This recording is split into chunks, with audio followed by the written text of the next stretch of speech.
Your Excellencies, ladies and gentlemen, welcome back to another panel of the Prague European Summit Day 3. This panel is on a very interesting and very important topic, because we've heard it throughout the past panels that we don't only need a recovery, we need a green recovery, and we need to tackle the issue of climate change. Fortunately, we are living in the 21st century, an era where technologies are making a tremendously fast progress. And how could those technologies be the key to achieving our goals will be discussed in the following panel. I've talked about it with the moderator, my colleague Aneta Zachová from Euractiv CZ yesterday. She got me really excited, so I won't bother you no more. We'll give the floor to Aneta, and I'm myself really looking forward to hear what she's got on with her panelists. Thank you very much for this introduction. Ladies and gentlemen, welcome at this European chat session called Innovative Technologies for Climate Action. As was already said, my name is Aneta Zachová. I'm Editor-in-Chief of Euractiv Czech Republic, and I'm glad to moderate this very interesting discussion that will take us around 45 minutes. Let me introduce you our distinguished speakers. It's my great pleasure to introduce you Geneviève Pons, Director General and Vice President of Europe, Jacques Delors, Brussels-based think tank. Welcome here online.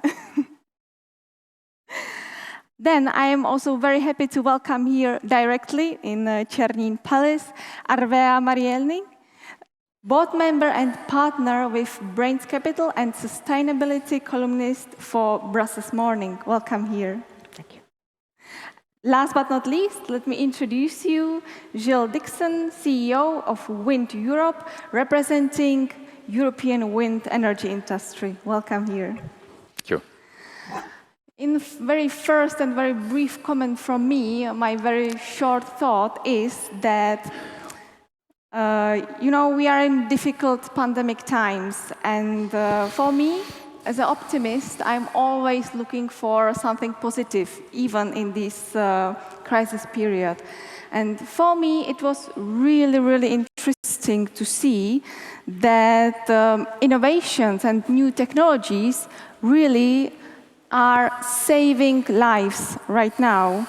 And what's also interesting when we are talking about climate action is that technologies and innovation can save lives even in this, let's say, climate policy. And they can't even say lives, but they can save the whole planet. So that's our topic, the technologies and how can they help us to fight against the climate change. As you can imagine, I have many questions in my head that I would like to be addressed in this session. However, if you, dear participants, the audience, if you have any questions as well, do not hesitate and share them with us via Slido, the application. You can find there Prague European Summit under the hashtag PES 2021, and you can join the conversation via Slido. So don't hesitate and do it and send us your question. I would like to start right now with my first question. My first question is quite general, but I think very, very important.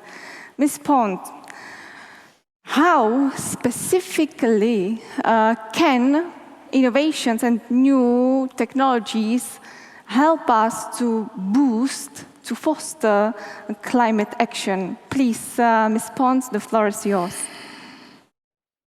Thank you.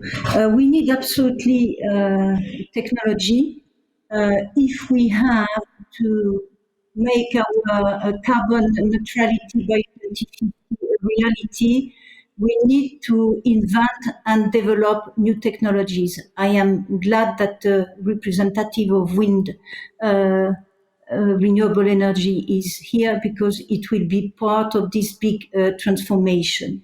However, I think that this idea is generally accepted, but I would like to make 3 points. I've been active in this area for more than 30 years. I started in the cabinet of Jacques Delors in the late 80s, beginning of the 90s. And I have kept lessons from the past. First of all, choose the right technology. I will develop it a bit now, but there are examples of mistakes that have been done.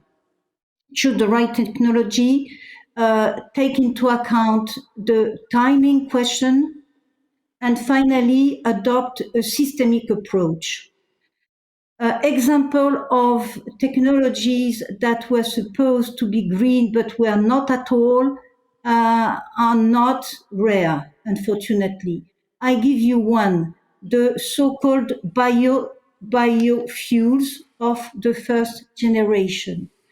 Some of them have been really catastrophic, triggering deforestation and having a carbon footprint much higher than even fossil fuels. And I must say that many persons were mistaken, including big green NGOs. So you know that, for instance, palm oil as a biofuel was a terrible mistake. So first of all, avoid to go into the wrong direction. Second, take the timing question into account. It is not always possible for industry to adapt to a certain level of ambition or to a radical change in their technology. So this is an obvious element, but I would like to go beyond and say that it has to be a systemic approach. If you want to shift from fossil fuel car, combustion car, to electric vehicle, which is exactly what we want to do, you have to take into account the social dimension. A social dimension means notably training, retraining of people. You have also to take into account organizational aspects. You cannot shift to electric cars if there are no way to feed your car. Well, so it's a question of equipment, and this has to be coherent. This has to be thought together. And finally, you have a question of social acceptability. There again, the example of wind energy comes to my mind. We know the benefits of wind energy, but also we know that there is a question of acceptability of people who do not often wish to have this kind of installations in their environment. So I stop here. Yes, we need absolutely technologies to be climate neutral by 2050. And in order to have the right technologies, we must be very careful in avoiding wrong choices, which means not only reflecting, but also testing, take into account the industrial timing and reflect in a systemic manner. Thank you very much for this opening remark, let's say. You mentioned that we should somehow learn also from the past and to avoid the mistakes we made in the past. But also you mentioned many challenges for the future, and I would like to stay in this future mode, in this future visions. Ms. Marieni, Ms. Pons already mentioned some specific technologies that were used in the past, that are used right now.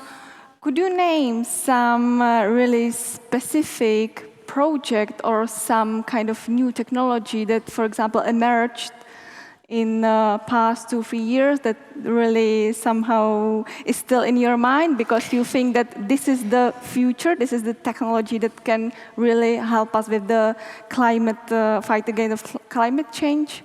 Please, the floor is yours. The first thing I would like to say is that I agree completely that we need, and I think everyone will agree with that, a systemic approach.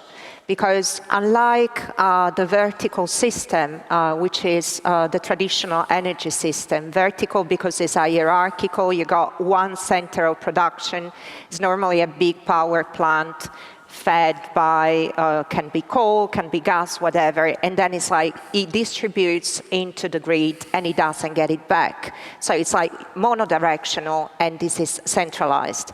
This is not what we're going to have in the future, and this is partly why this seems to be more complex, but at the same time it opens up a huge amount of new opportunities, which are driven by innovation.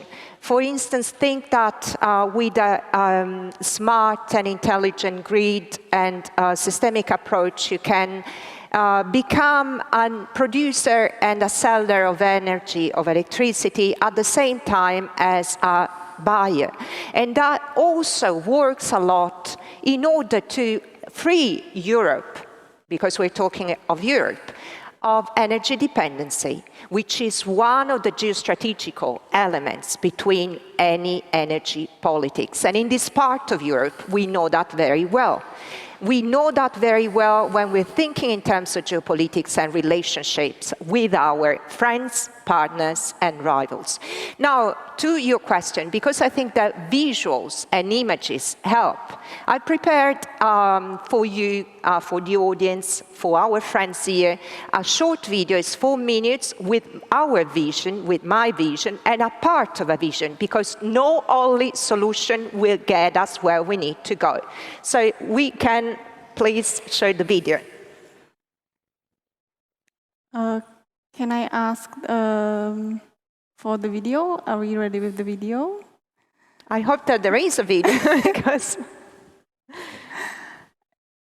If not, maybe we can continue now with the discussion, yes. And then we can tell to our audience to watch it later on. That is a pity, because this is really, okay, I will try to put that in words, but it's really going to lose a lot of effectiveness.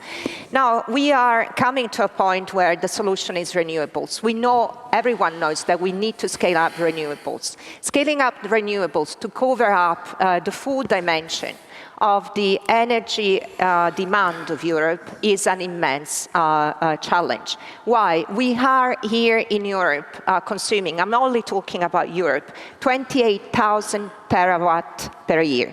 Forget it's a number with so many zeros that is very difficult to imagine. And this is only the production of electricity. But what we really consume is 4 times more. That means that we really have to calculate, because it's about engineering solutions and about quantities. What do we need to have in terms of wind, for instance, of solar, of other geothermal, and everything which is sustainable, really. And Mrs. Pons, Geneviève, was right. We need also to account the full LCA, the life cycle, along the whole supply chain of the solutions, for really understanding what is sustainable. So where are we going to find and produce the energy that we are going to need in the future for achieving the objectives of the Green Deal? Of course, we got very clear numbers given in the Green Deal. Today, the College of Commissioners is green-lighting the huge Fit for 55 package, which is really going to be the footprint, the framework for the transformation of Europe into the first climate-neutral continent. But we also know that, although ambitious, those objectives and targets are not yet enough. So one solution that is already is already being deployed, is actually to exploit the potential of production of renewable energy in direct electrification and in green molecules from those countries whereby, for instance, the insolation, like the radiation of the sun is particularly strong. And we're talking about those countries that are already energy exporters, because we buy oil and gas from them, and and I'm talking about North Africa and the Gulf states, and we could turn these countries, and this is something that is already being considered by some of our European chancelleries, and we're talking about importing electricity, but also importing green molecules. Therefore, going and exploiting the potential for production of green hydrogen, which is going to play a big role, but we need, again, huge capabilities for the production of, because for green hydrogen, you need clean energy, otherwise it doesn't make sense. So those countries need to be reached by an infrastructure which is a connecting infrastructure, electricity grids. Now, you think this is an old plan, you might have heard of this plan, it is a 10 years old plan, and it never got deployed and realized for many reasons. First, the technologies for the grid weren't as developed as they are today. Today in Europe, I have to tell you, we got a competitive edge. We are the ones with Siemens, Bosch, all the companies, Prysmian, the Italian company for underground cables. I'm just naming a few, but we have many more. Those companies have the technologies and the know-how for high ultra-critical, for high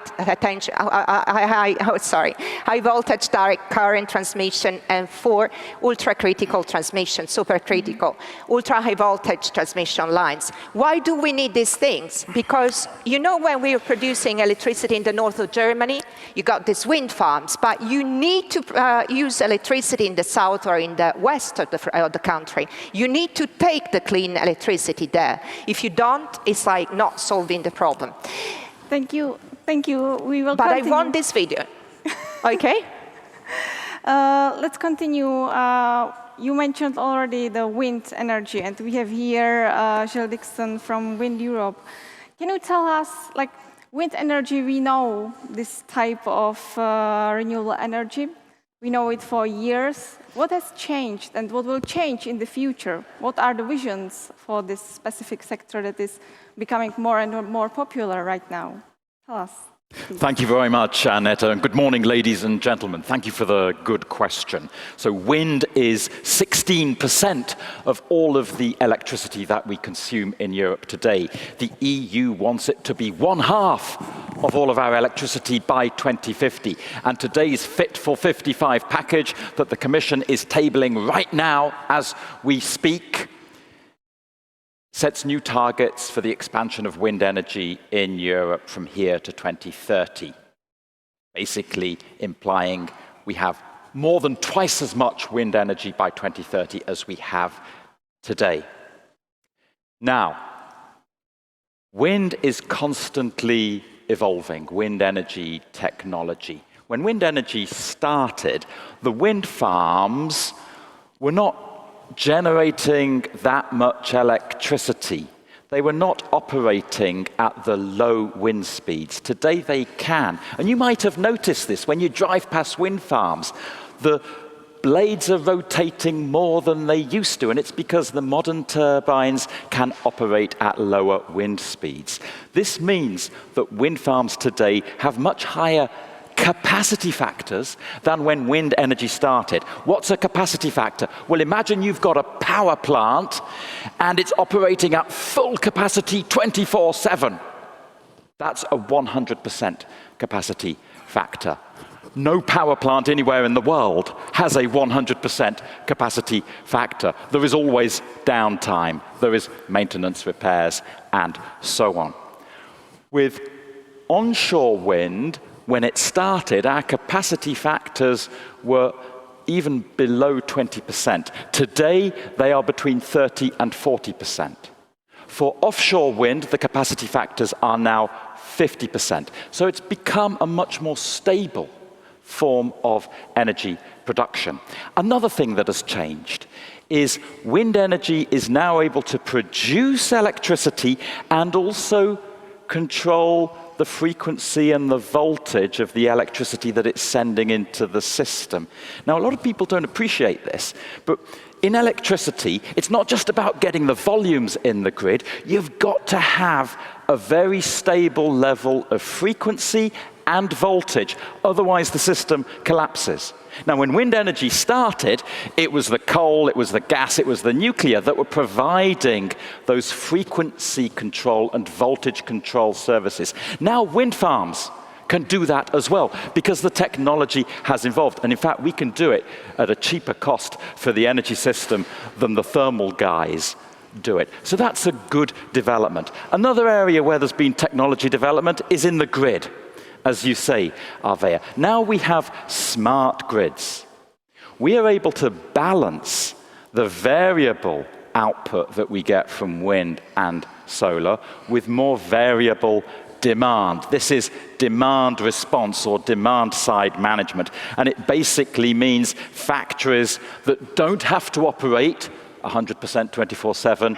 They can ramp down their production when there is less electricity in the system, when there's less renewables and the electricity costs are higher. Of course, that makes business sense for them. Consumers can do this as well. There are many people out there offering you services now with smart meters to control when you are consuming electricity at home. There are even people out there who will offer to manage your fridge. And when your fridge is on and when electricity prices are at their highest, because there's less renewables in the system, they will turn your fridge off, but they'll never do it for more than 3 hours, don't worry.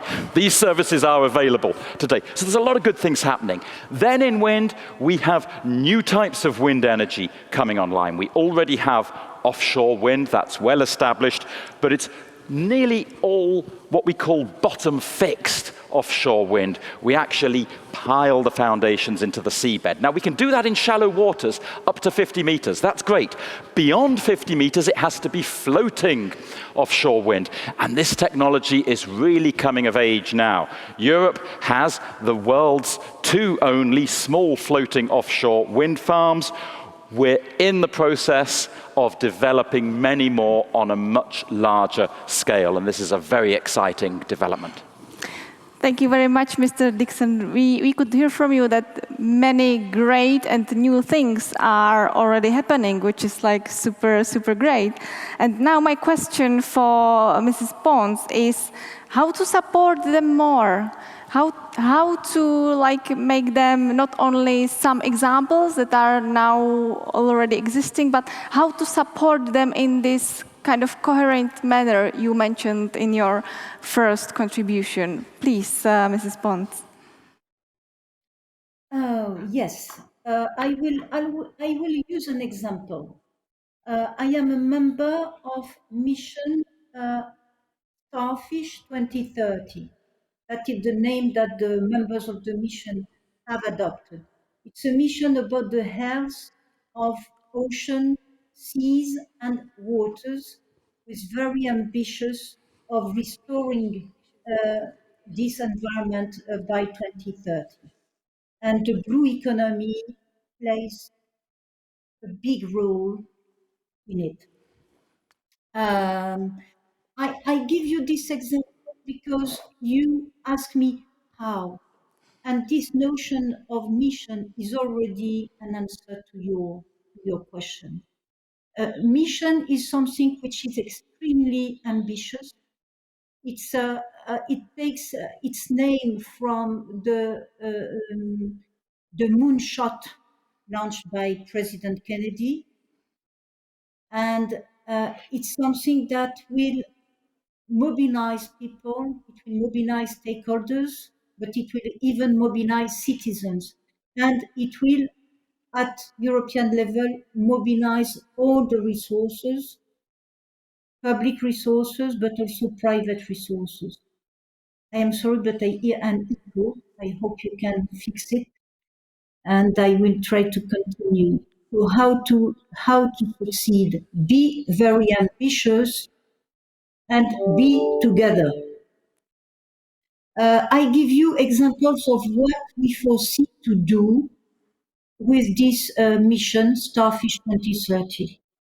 For instance, we foresee to build a digital twin of the ocean. This digital twin of the ocean will allow the sharing of data between all the member states and even beyond member states to all relevant stakeholders and even beyond towards citizens.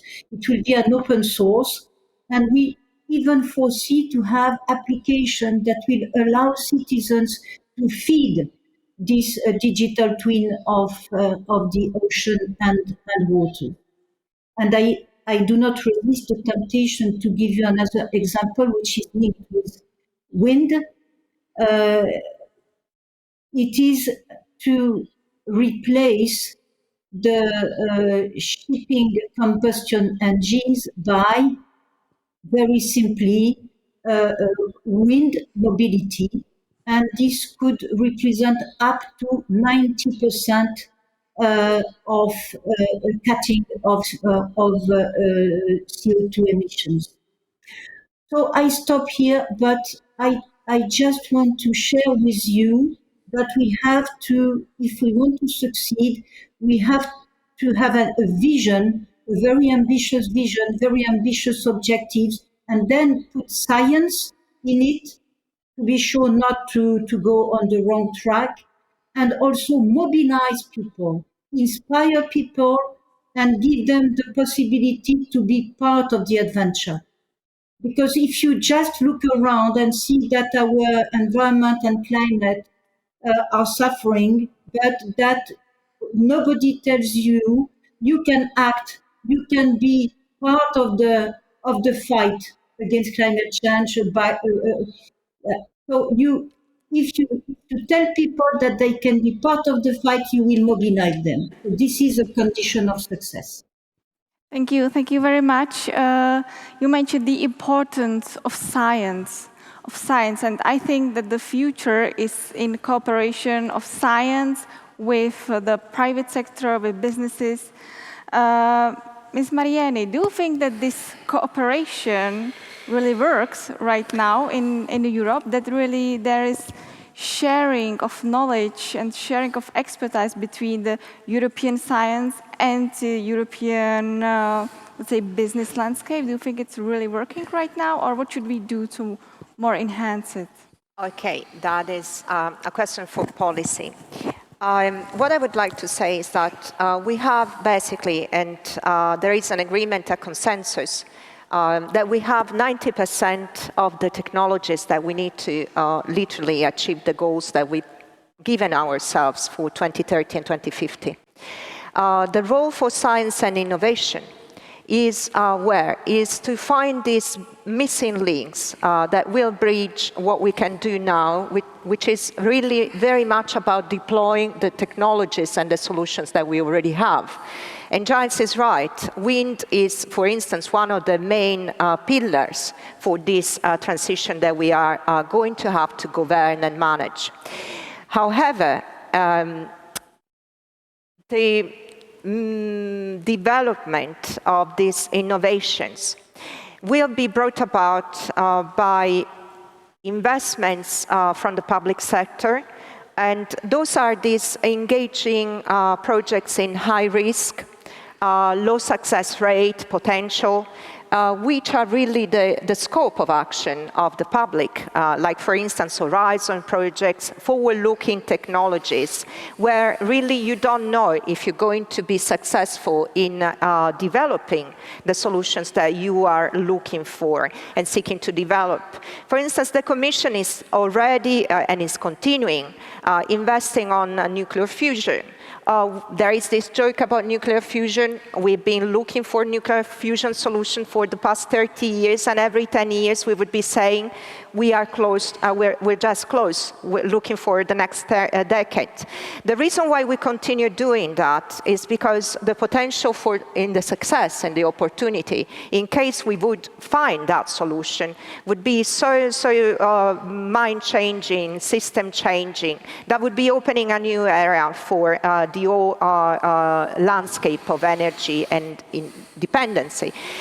However, when it comes to doing what we need to do now, we have to look to less ambitious propositions and proposals and innovate and incrementally innovate what we already have at our disposal. And that means all the things that Giles was very well describing in a specific sector, and you have to think in the same way, in a systemic way, to all the other potential industrial sectors and technologies.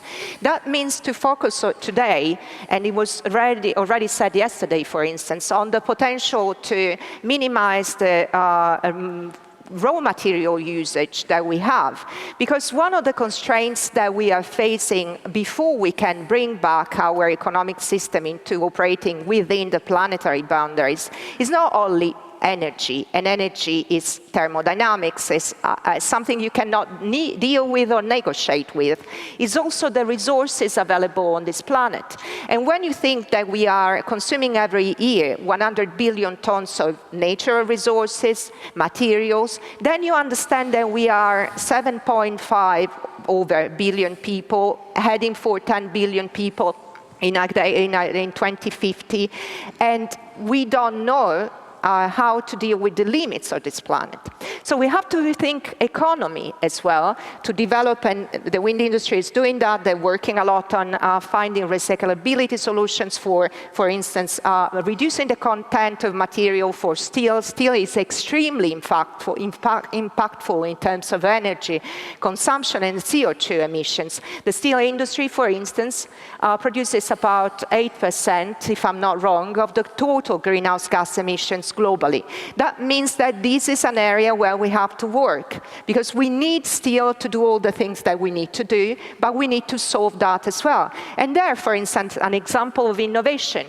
Europe is leading again, because we've been forward-looking 10, 20, 30 years ago. We've been investing in green technologies while the others were doing that less. So we have gained a competitive edge, and our industry is ready to jump into the next era of steel making, which is carbon-free because it's based on hydrogen, especially green hydrogen, with direct reduction. And we have to think. There was someone asking yesterday, Geneviève as well, she was saying we need to tackle all these problems at once, at the same time, because if we are having, for instance, electric vehicles, we need to have a decarbonized energy production for electricity sources, or beyond the fact that we have to have charges. But we cannot wait to have the complete decarbonized energy system before we have the cars, the electric vehicles in the streets. Why? Because you need to create demand and markets. Because this is the driver for the industry. If there is no business case and business models, nobody's going to invest. And this is the important link between research, policy, innovation, and industries, markets. Perfect. Thank you very much. You mentioned that Europe is kind of a leader. Yeah. Mr. Dickson, do you agree with the statement that Europe is a leader in comparison with, for example, USA or other parts of the world? Or are there any nice examples for the Europe where we can, for example, learn something new to really create somehow innovative ecosystem, to create real innovative ecosystem here in the European Union? On technology, Europe continues to be a leader. The wind turbines we make in Europe, we have 5 big wind turbine manufacturers. One of them is represented in this room. Their turbines are a better quality just than the turbines made by the Chinese wind turbine manufacturers. But we have to be very vigilant here, because in the EU last year, we built only 10.5 gigawatts of new wind turbines. China built 72 gigawatts. So their industry is growing rapidly and improving their technology all the time. One area where Europe has a very big lead, and it's so important we retain this lead over the rest of the world, is innovation, not just in the technology, but in business models, as Arvea has just mentioned, and also environmental impacts. Now, Geneviève, you talked about public acceptance of wind energy. Just a brief word on the numbers here. We're doing opinion polls all the time, and it's a consistent 75% of people in Europe want more onshore wind. Even when you ask people who live close to onshore wind farms, those numbers are reflected. In fact, in many cases, they are even higher because they've got used to it. Okay? Now, we can further maintain that strong public support for the massive build-out of wind energy that the EU envisages by innovating in our environmental impacts. We put lots of sensors on our wind turbines. We've now started putting sensors on the turbines and cameras that monitor when birds and bats are approaching. Now, rest assured, we don't build wind farms in areas where you have migration routes of birds. We study this very carefully when we're siting individual wind farms. But there is always a risk of collisions, and these sensors and cameras are helping us to minimize this. We also have sonic devices on the turbines now, so that if bats are approaching, they emit a sound that deters the bats from flying near the turbines. For offshore wind, when we pile the foundations into the seabed, when we build an offshore wind farm, we're now laying what we call bubble curtains on the seabed. And when we're doing the piling, it's a big noise. These bubble curtains blow up these circles of bubbles of air so that dolphins and other sea mammals, their sound, their hearing is not affected. Also in offshore wind, we are developing aquaculture. Now, offshore wind farms are pretty good for fish stocks because you don't have any dredging of the seabed, you don't have bottom trawling, and you have all these shellfish growing on the foundation, so lots of fish come in. That's good. But beyond that, we're developing aquaculture. We're putting artificial reefs on the seabed. We are hanging ropes and cables between turbines from which we can farm oysters and other forms of shellfish. The Netherlands are farming oysters for the first time in 100 years now, thanks to offshore wind. And these kind of areas, innovation in these areas is where Europe can and must retain a strong lead. Great, thank you very much. We have only 8 minutes till the end, so I will now pass the floor to our audience because I have many questions here from our great guests. I have a question here from Artur Gopak, who asked a question that is related to commitments, because in order to really innovate to really be the leader, we need to meet with our commitments. That it's the first thing. And the question from Artur Gopak is, Ms. Pons, I will give the question to you. How can we effectively introduce accountability and liability in applying the Paris Agreement among participating parties? Mrs. Pons, could you answer this question? No, it's an excellent question, but it's a matter of debates. You would say of endless debates among negotiators of the climate conventions and protocol. So there is a strong discussion between them on the ways and means of creating this accountability. But I would like to make a point. I think that the international community succeeded in concluding the Paris Agreement because of a certain freedom that was left to states, to parties to the convention. They were given the freedom of setting their own objective and their own means to get to the objective. This was the price to be paid to get to an agreement. So, and everybody who had experienced the failure of Copenhagen negotiations was really conscious that this freedom was the price to be paid to obtain an agreement. Now we are faced with the challenge of having it applied. I would say that beyond negotiation that can be even very technical, there is something which shall not be neglected, which is public pressure, public awareness and public pressure. I think that it can be the most powerful tool to, in a certain way, force states to evolve.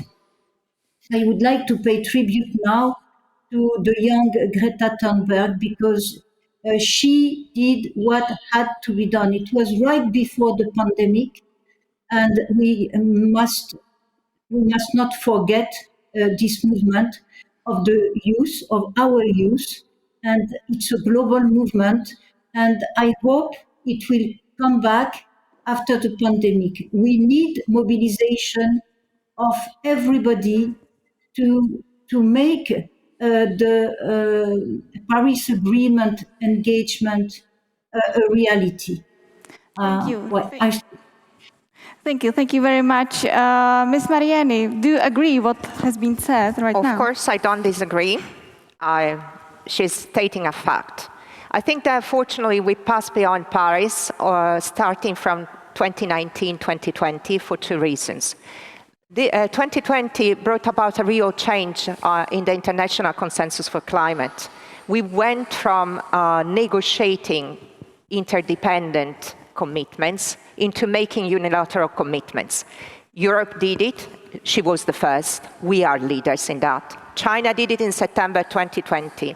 The United States are joining again in this trend, which is a transformative trend. The UK, South Korea, Japan, they all made climate neutrality commitments. Why is this happening?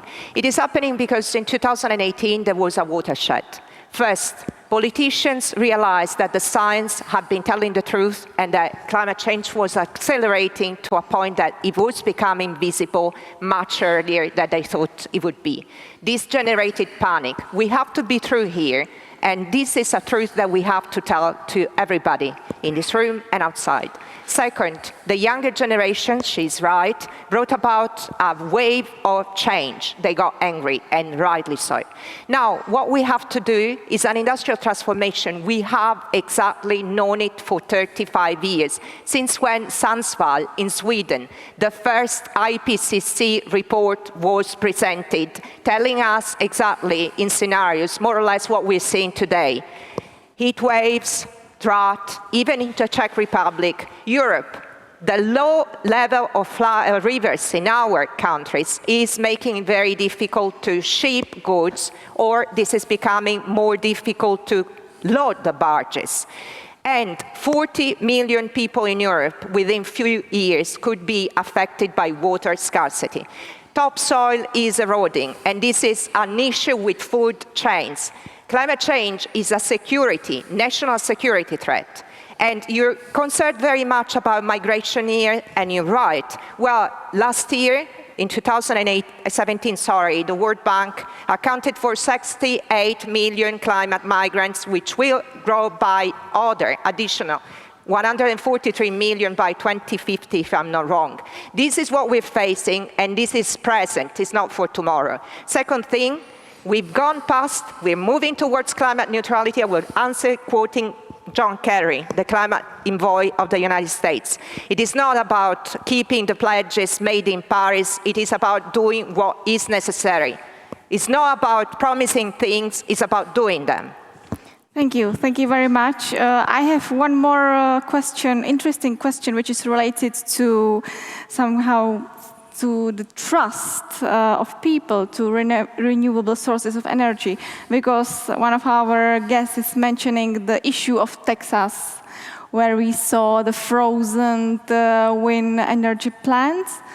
Do you think that this Texas issue, this Texas crisis, can somehow harm the way how people perceive the renewable sources of energy?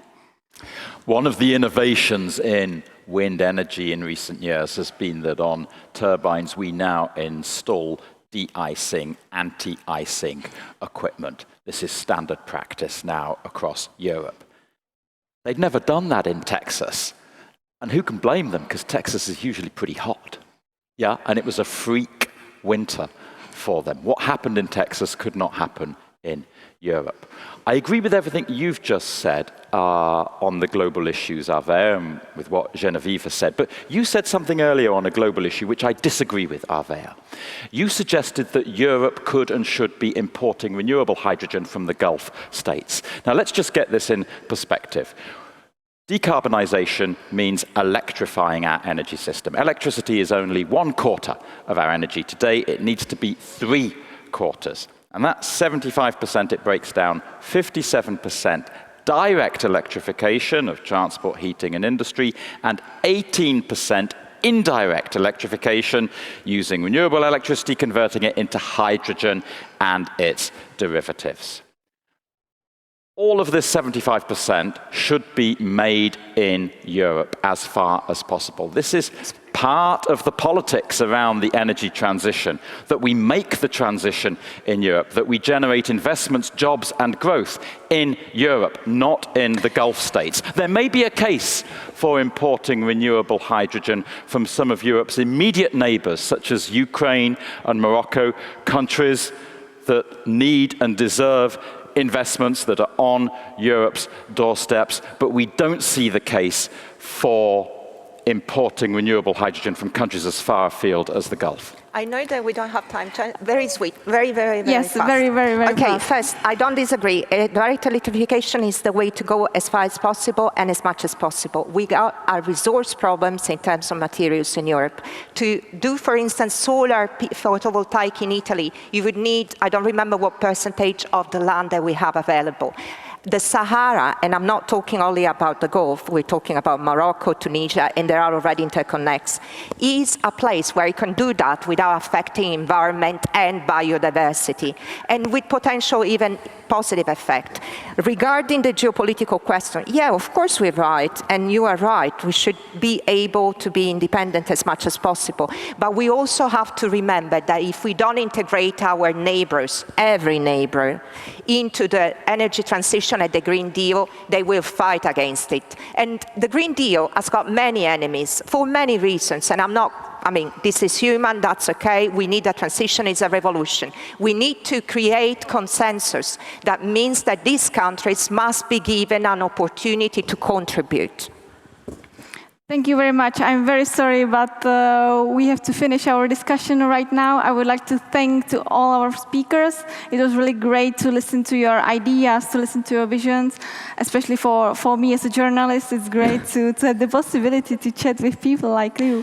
I hope you enjoyed the discussion as well as I did.